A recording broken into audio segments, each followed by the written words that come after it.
They say the wind off Lake Michigan in December doesn't just blow, it hunts. And on the night of December 18th, underneath the deafening roar of the Wabash Avenue L tracks, that wind was trying to kill Zara Williams. She was holding a trash bag in one hand and a styrofoam box in the other. She looked at the pile of wet cardboard behind the dumpster. She knew the unwritten rules of Chicago. Keep your head down. Mind your business. Don't look at what you can't fix. But she saw a hand sticking out from the rags. A hand that was turning blue. She didn't know that the man shivering under that cardboard wasn't a beggar. She didn't know he was a king waiting to reclaim his throne. She just knew that if she walked away, he would be dead by Christmas. Welcome back to Stories by Moonlight. We've all walked past someone in need because we were too cold, too busy, or too scared. But what if the person you saved held the keys to your future? Smash that subscribe button, like, and share. Now, let's enter the freezer. The digital thermometer outside the Chase Bank on the corner read -12 degrees Fahrenheit. It was a lie. With the wind tunnel effect created by the skyscrapers of the Loop, it felt like 30 below. It was 1 week before Christmas. Zara Williams kicked the back door of the iron skillet open with her hip. The alleyway assaulted her. The wind screamed, cutting right through her thin polyester waitress uniform and the threadbare cardigan she wore over it. Her sneakers, bought secondhand at a thrift store in Rogers Park, had a hole in the left toe. The slush seeped in instantly, biting her skin like acid. Above her, the brown line train screeched around the curve, a deafening metal-on-metal grind that shook the brick walls of the diner. Sparks showered down from the tracks, dying in the snow before they hit the ground. Zara gasped, the air freezing the moisture in her nose instantly. 3 minutes, she whispered to herself. Just 3 minutes. She tossed the heavy black trash bag into the dumpster. It landed with a frozen thud. She turned to go back inside, back to the warmth of the grease traps and the stale coffee. Then she stopped. In the corner of the alley, wedged between the brick wall and a stack of recycling bins, the pile of rags moved. It was a man. He was curled into a ball, trying to disappear into the dirty snow. He was wearing an oversized army jacket that looked like it had been pulled out of a landfill. He was shivering so violently that the cardboard on top of him was vibrating. Zara's hand tightened around the white styrofoam box she was hiding behind her back. It was the mistake order from table 4, a patty melt with extra onions. Her manager, a tyrant named Rick, usually made them throw the mistakes in the trash to discourage theft. Zara had snuck it out. She looked at the door to the diner. It was warm in there, safe. She looked at the man. Most people in Chicago had mastered the art of the glaze, looking right through the homeless as if they were part of the concrete, especially during the holidays. People were too busy buying gifts to look at the people who had nothing. Zara tried to do it. She really did. She was broke. She was 2 months late on rent. She had her own problems. But then the man looked up. His face was covered in grime, hidden by the collar of the coat. But his eyes, they weren't the milky, glazed eyes of the addicts she usually saw on State Street. They were sharp, dark, alert. They were the eyes of a wolf caught in a bear trap, in pain, but ready to bite the throat of anyone who came too close. He didn't ask for change. He didn't beg. He just watched her. Zara cursed under her breath. She stepped away from the door. The snow crunched loudly under her feet. She walked toward him. The man tensed. His hand disappeared inside his coat. "Easy," Zara said, her voice trembling from the cold. "I'm not the cops." The train roared overhead again, drowning her out. She waited for it to pass. "I'm not the cops," she repeated, louder. and I don't have any cash." She crouched down, keeping a safe distance. She set the white box on the ground. She placed a large coffee cup next to it. "It's a patty melt," she said. "And coffee. It's hot." The man stared at the box. Then he looked at her. He looked at the hole in her shoe. He looked at her shivering hands, red and chapped from washing dishes without gloves. "Why?" The word was a rasp. It sounded like gravel grinding together. It was the first time he had spoken in the 3 nights she had seen him. "Because it's Christmas," Zara snapped, hugging herself to keep warm. "And because I'm not going to throw good food in a dumpster while a human being freezes next to it." The man hesitated. Then a gloved hand reached out. The glove was leather, shredded at the fingers, but expensive. He took the box. He didn't say thank you. He just nodded once, a sharp, singular motion. Zara stood up, her knees popping in the cold. "I work the graveyard shift," she said, backing away toward the door. "If you're here tomorrow, I'll bring soup." She didn't wait for an answer. She turned and ran back to the diner door, slipping inside before the cold could claim her bones. In the alley, Kim Tae-hyung watched the metal door slam shut. He opened the box. The steam hit his face. He hadn't eaten in 2 days.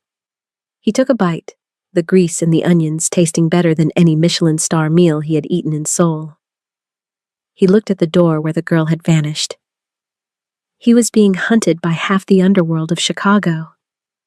He was bleeding from a wound that wouldn't close.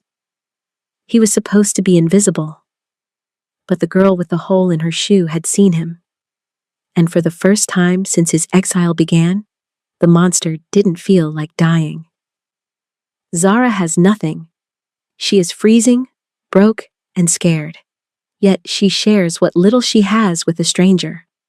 Most of us walk past the homeless because we are too busy, or it's not our problem. We justify our cruelty with convenience. We look away because it's easier than feeling the guilt. If you have ever ignored a suffering stranger just to get to your warm car faster, hit the like button. Let's be honest about the cold in our own hearts.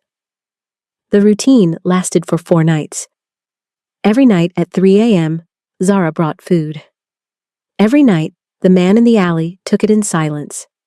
But on the 5th night, December 23rd, the routine broke. Chicago was in the grip of a whiteout blizzard.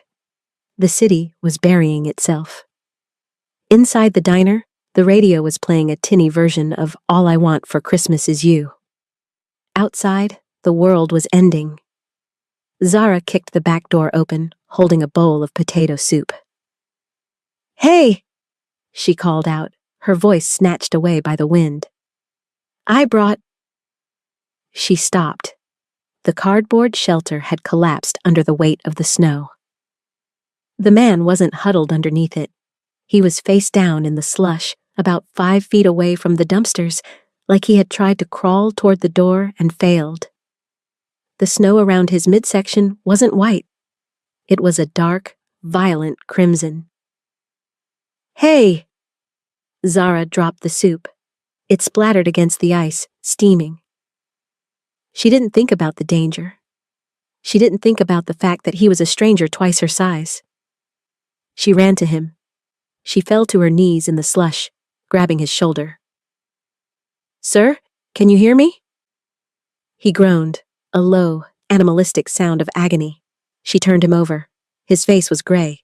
His lips were blue, but his eyes were open, glassy and unfocused. "Leave me," he rasped. "Shut up," Zara hissed, panic rising in her throat. She grabbed his arm. It was dead weight. "You have to get up. I can't carry you. You have to help me." She pulled. He gritted his teeth, a vein popping in his neck, and forced himself to his feet. He stumbled, putting almost all his weight on her. Zara buckled, but didn't break.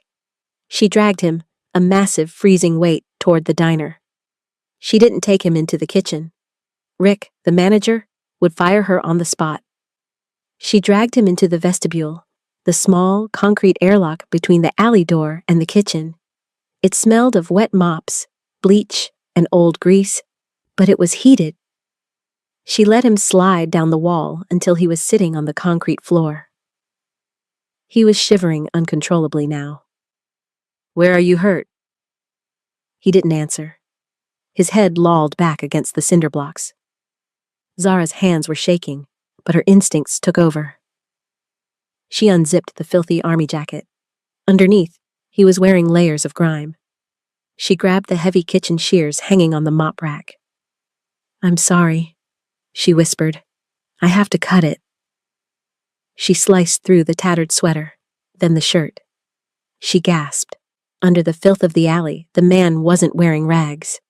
He was wearing the remains of a Tom Ford dress shirt. The fabric was ruined, soaked in blood, but the buttons were mother of pearl. And on his left wrist, dangling loosely, was a watch. Zara knew watches. She had an ex-boyfriend who was obsessed with them. It was a Patek Philippe Nautilus. That watch cost more than this entire building, she thought, her mind reeling. Who is this man? She peeled the shirt back. Just above his hip bone, a jagged, angry wound was weeping blood. It wasn't an accident. It was a knife wound, a stab. "Who are you?" she breathed, looking up at his face. In the harsh, fluorescent light of the vestibule, stripped of the scarf and the collar, she saw him clearly for the first time. He was beautiful. Devastatingly, terrifyingly beautiful. High cheekbones, a sharp jawline covered in dark stubble, and skin that, despite the grime, was smooth and flawless. He looked like a fallen prince. He opened his eyes. They locked onto hers. For a second, the air in the small room changed. It wasn't cold anymore. It was electric. He reached out. His hand, large and hot with fever, grabbed her wrist. He didn't squeeze. He just held her, grounding himself. "Do not," he whispered, his voice gaining a terrifying clarity. "Call an ambulance. You need a doctor. You need stitches. No police, no doctors." His thumb brushed the pulse point on the inside of her wrist. Zara felt a jolt go straight to her core. It was fear, yes. But it was something else, too. A heavy, magnetic pull. She looked at the blood. She looked at the expensive watch. She looked at the dangerous desperation in his eyes. She made a choice that would change her life. "I have a sewing kit in my locker," she whispered, her voice trembling. "And vodka from the bar." She pulled her wrist free, but her skin still burned where he had touched her. "Don't die before I get back." She ran to her locker. When she returned, he was still awake, watching the door. Watching for her. She poured the cheap vodka over the wound. He hissed, his abdominal muscles contracting hard, ridges of definition appearing even through the pain. "Hold still," she murmured. She threaded the needle. She had to touch him. She placed her left hand on his bare stomach to steady him. His skin was burning hot against her freezing fingers. The contrast was shocking. Every time the needle pierced his skin, his muscles jumped under her hand. He didn't look at the wound. He looked at her. He watched her bite her lip in concentration. He watched a bead of sweat roll down her temple. "You have gentle hands," he murmured, the fever making him honest. Zara stopped. She looked up. Their faces were inches apart. She could smell the iron of his blood and the faint, expensive scent of cedarwood clinging to his skin beneath the dirt. "I'm a waitress," she said softly. "I'm used to cleaning up messes." "I am not a mess," he rasped, his dark eyes darkening further, pupils blowing wide. "I am a war." He reached up and tucked a stray curl of hair behind her ear. His fingers lingered on her neck. It was an intimate, possessive gesture. Zara stopped breathing. In that dirty vestibule, surrounded by mops and buckets, the sexual tension was thick enough to choke on. "Done," she whispered, taping a bandage over the stitches. She sat back on her heels, breaking the contact. "You stay here tonight. I lock up in an hour. I'll leave the back door unlocked." Kim Tae-hyung looked at the bandage. Then he looked at the woman who had just stitched him together. "Zara," he said. It was the first time he had used her name. "Yeah? Go home. Lock your door." He leaned his head back, closing his eyes.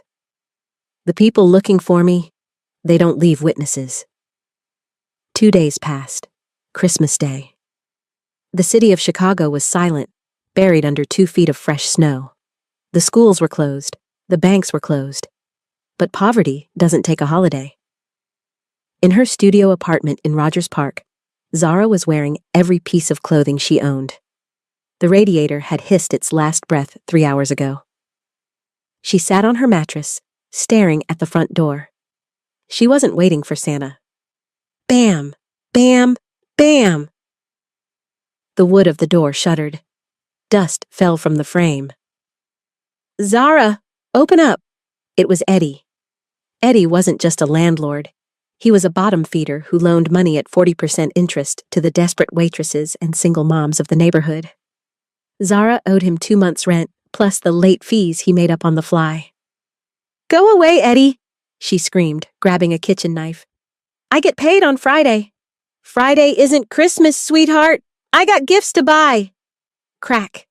The deadbolt gave way. The door flew open, hitting the wall with a sickening thud. Eddie stepped in.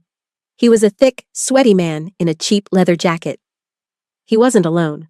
2 associates, muscle in tracksuits, crowded into the tiny hallway behind him. Eddie looked around the freezing apartment. He sneered. "You got nothing here, Zara. No TV, no jewelry." He looked at her. A dark, predatory grin spread across his face. "Maybe we can work out a trade." He took a step forward. Zara didn't think. She threw the knife. It missed Eddie's head by an inch, embedding itself in the drywall. While he flinched, Zara scrambled. She didn't go for the door. They were blocking it. She went for the window.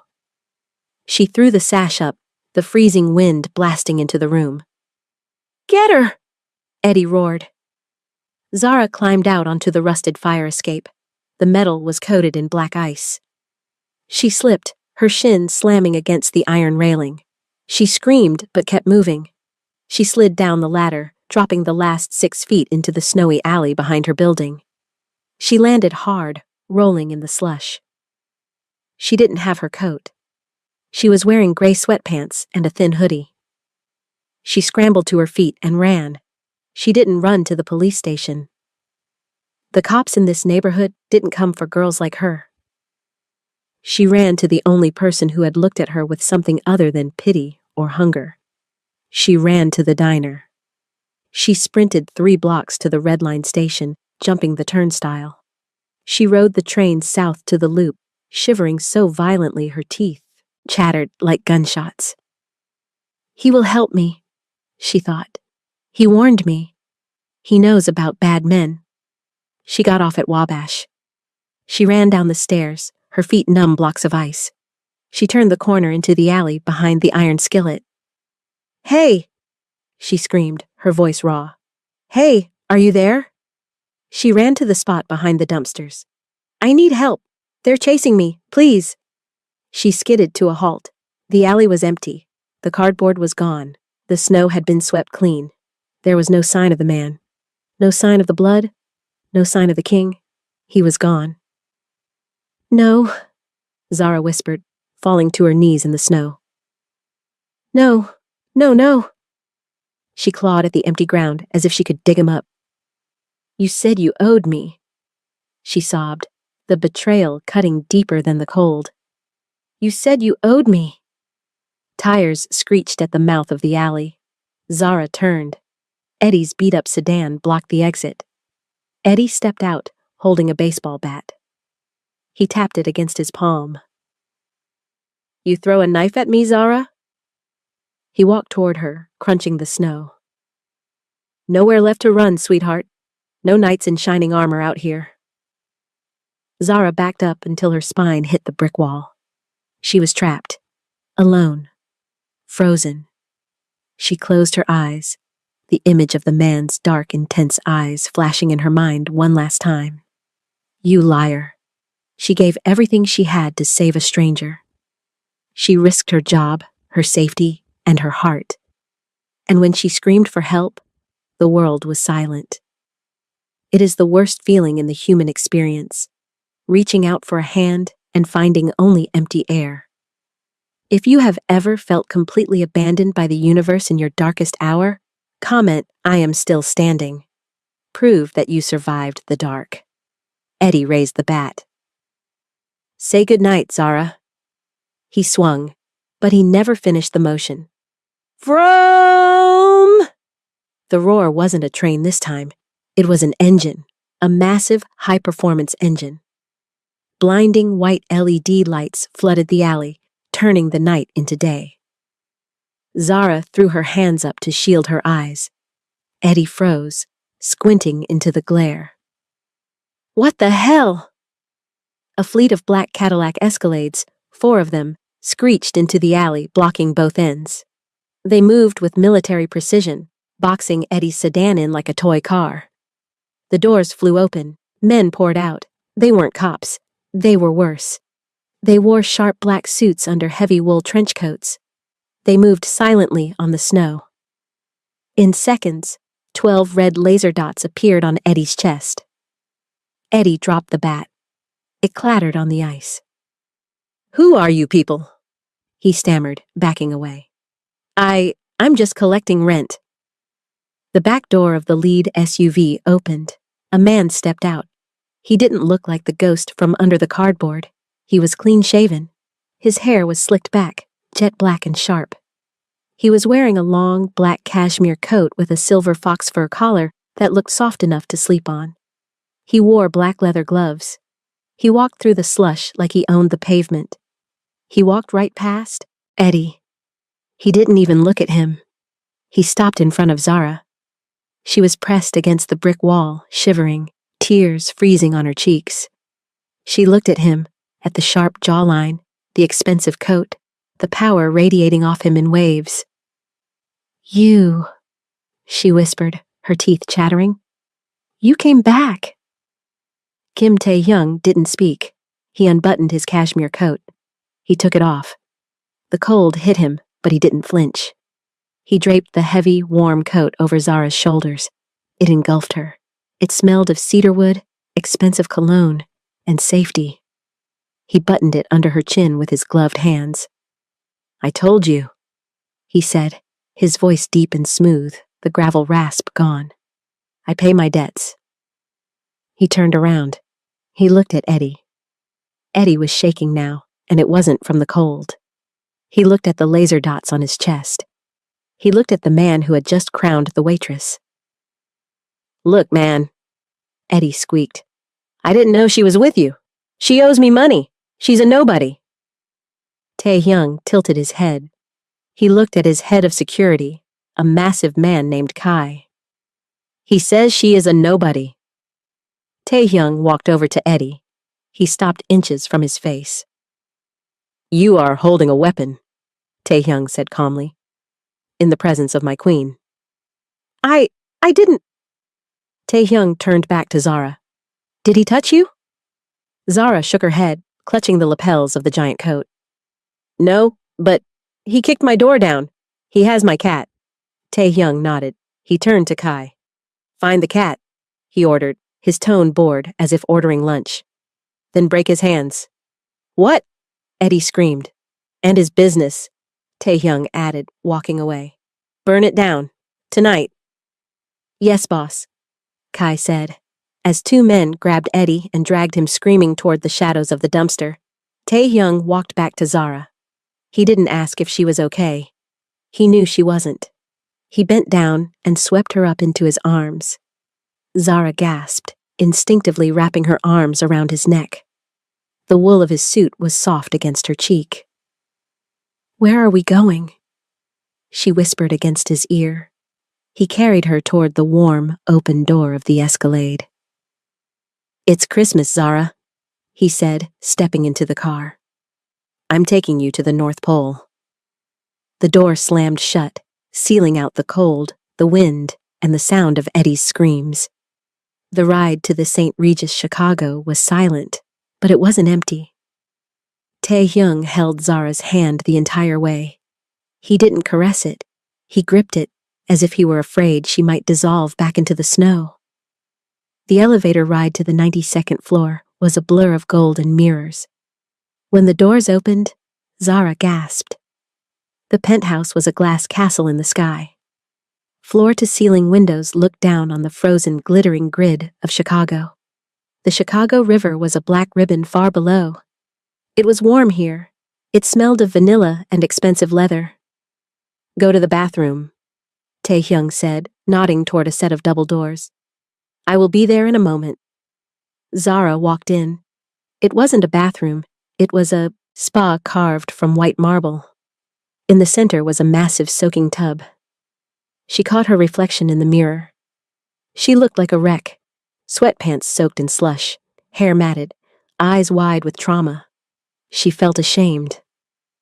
Then Tae-hyung entered. He had shed his suit jacket. His white dress shirt was unbuttoned at the cuffs, sleeves rolled up to reveal thick, tattooed forearms. He didn't look at her shame. He looked at her like she was the only source of heat in the world. He turned on the tap. Steam rose instantly.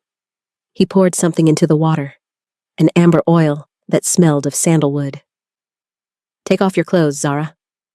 It wasn't a question. It was a command, but it was soft. Zara hesitated. "I'm dirty. I haven't showered since yesterday. I smell like the alley." Tae-hyung walked over to her. He reached out and unzipped her hoodie. "You smell like survival," he whispered. "Let me wash it off." He peeled the wet clothes off her body. When she stood naked before him, shivering not from cold but from nerves, he didn't rush. He picked her up. He lowered her into the hot water. Zara groaned as the heat soaked into her frozen bones. It was almost painful, the thaw coming so fast. Tae-hyung knelt beside the tub. He didn't get in. He picked up a sponge. He washed her. He started at her feet, the feet with the calluses from standing for 12 hours a shift. He washed her ankles, her calves. He moved up. His hand was large, rough, and incredibly gentle. He washed her neck. He washed behind her ears. "I was a ghost," he murmured, his eyes tracking the water droplets sliding down her chest. "I was dead in that alley. You breathed life back into me." He dropped the sponge. He reached into the water with his bare hand. He cupped her breast. Zara let out a shaky breath, her head falling back against the marble rim. "Tae-hyung." "You fed me," he growled, his thumb brushing her nipple, hardening it instantly. "Now, you will never hunger again." He stood up. He pulled her out of the water, wrapping her in a towel that felt like a cloud. He carried her to the bedroom. The bed was massive, covered in black silk sheets that looked like ink. He laid her down. He stripped off his own clothes. Zara watched him. She saw the scar on his side, the one she had stitched. It was pink and healing, a permanent mark of her handiwork on his perfect body. He crawled over her. He didn't kiss her lips first. He kissed her stomach. He kissed the hip bone that protruded too much because she skipped meals to pay rent. "Mine," he whispered against her skin. He moved up. He captured her mouth. The kiss was starving. It tasted of need and power. He parted her legs with his knee. "Look at me, Zara." She looked up into those dark, wolfish eyes. "You saved a beggar," he rasped, guiding himself to her entrance. "But you are sleeping with a king." He entered her. Slow, deep, absolute. Zara cried out, arching her back. It was a feeling of being completely filled, completely claimed. He didn't move fast. He moved with a punishing, deliberate rhythm, grinding against her, making sure she felt every inch of him. "Say it," he demanded, his voice rough. "Say you're safe." "I'm safe," she sobbed, clutching his shoulders. "Say you're mine." "I'm yours. I'm yours." He picked up the pace, the friction building into a white-hot fire. Zara felt the tension coil in her belly. The fear of the last week, the adrenaline of the chase, the cold of the alley, it all transmuted into pure, unadulterated pleasure. "Let go," he commanded. She shattered. Her orgasm ripped through her, brighter than the city lights outside.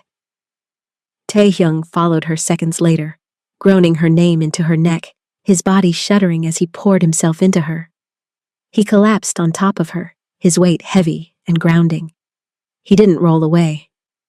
He pulled the silk sheet over them, cocooning them in warmth. "Go to sleep, my queen," he whispered, kissing her temple. "When you wake up, the world will be different." The next morning, Zara woke up to the smell of coffee. Not diner coffee, real coffee. She sat up. She was wearing one of his white dress shirts. It swallowed her frame. She walked out into the living room. Taehyung was standing by the window, looking out at the frozen lake. He was on the phone, speaking rapid-fire Korean. He saw her. He hung up immediately. He walked over. He handed her a mug. "Drink." Zara took a sip. It was perfect. "Where's my cat?" she asked. Taehyung pointed to the velvet armchair in the corner. Her tabby cat, Miso, was curled up on a cashmere throw blanket, eating from a crystal bowl. "He is safe," Taehyung said. Kai retrieved him before the fire. "The fire?" "Eddie's building had an unfortunate electrical accident last night," Taehyung said, his face completely blank. "A total loss." Zara stared at him. She should be horrified, but she looked at the snow falling outside. She looked at the warmth of the penthouse. She looked at the man who had burned down a building because someone scared her. She put the coffee down. She walked over to him. She wrapped her arms around his waist, burying her face in his chest.